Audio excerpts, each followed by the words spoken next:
The year is 1987, and Nintendo continues to dominate the home console market, despite now getting some competition from the Sega Master System, which does offer more powerful hardware, but nowhere near as strong of a game library. This year we also saw sequels to some of 86's best games that just didn't live up to the originals, and we saw a few more of today's biggest franchises get their start. So here are the best games of 1987.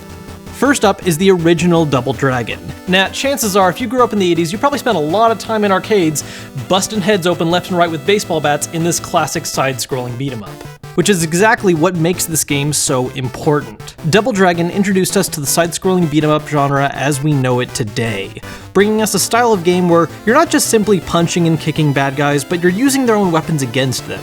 You're listening to an awesome soundtrack, and you get so caught up in gratuitous violence that you're not even sure when you're supposed to move on until the game tells you to. While you could do this all by yourself, the game was at its absolute best when tackling it in two-player co-op, especially when you've survived 4 stages of random mooks throwing themselves at you to die, only to find out that the final boss is each other.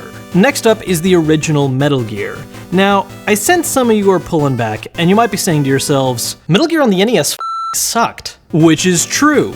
Metal Gear on the NES was terrible because it was a stripped-down, weaker version of the original game on the MSX2, which only came out in Japan and Europe. See, the original game made stealth matter, because if you got caught, you'd be swarmed by enemies pouring in from off-screen, and the only way to end it would be to kill everybody or go to a whole new area. Meanwhile, the NES version didn't do this at all, and only had the game's lighter alert mode, which wasn't nearly as challenging.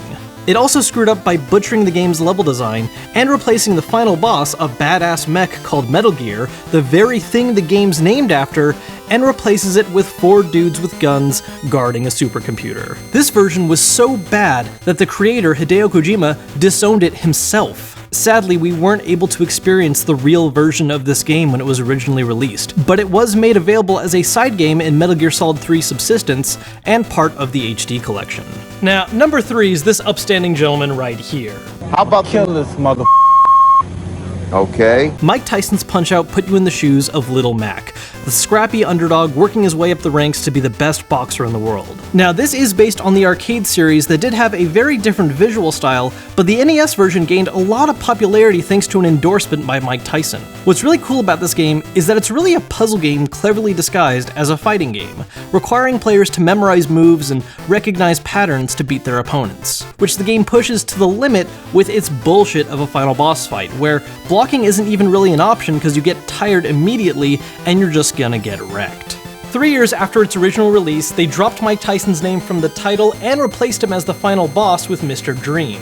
Now, nowadays you'll hear some people say that, oh, it's because he had criminal allegations, but that was actually 2 years later. The real reason for the change was because he lost the heavyweight title, and Nintendo's contract for 3 years went up and didn't see the need to renew it.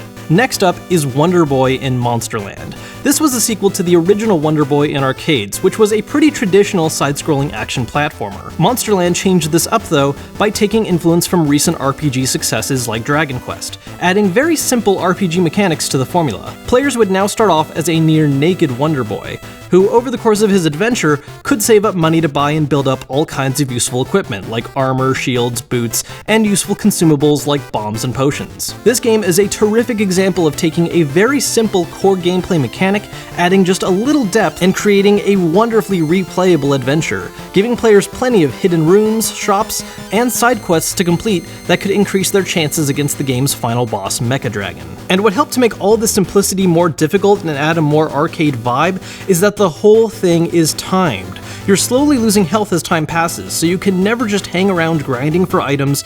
Instead, you have to get through the whole game as efficiently as possible, especially in arcades if you don't want to end up pouring tons of quarters in. This game's success in the arcade led to it being ported to the Master System a year later, becoming one of the few truly standout titles on the system. Now, last but far from least is the original Final Fantasy, putting you in control of a party of 4 heroes who you can name and pick classes for as you wish. Funny enough though, the game was actually at its absolute easiest if you just ran through it with a party of 4 fighters giving 0 f***s. Now obviously Final Fantasy is one of today's biggest franchises, but what's really interesting about that is how this series started.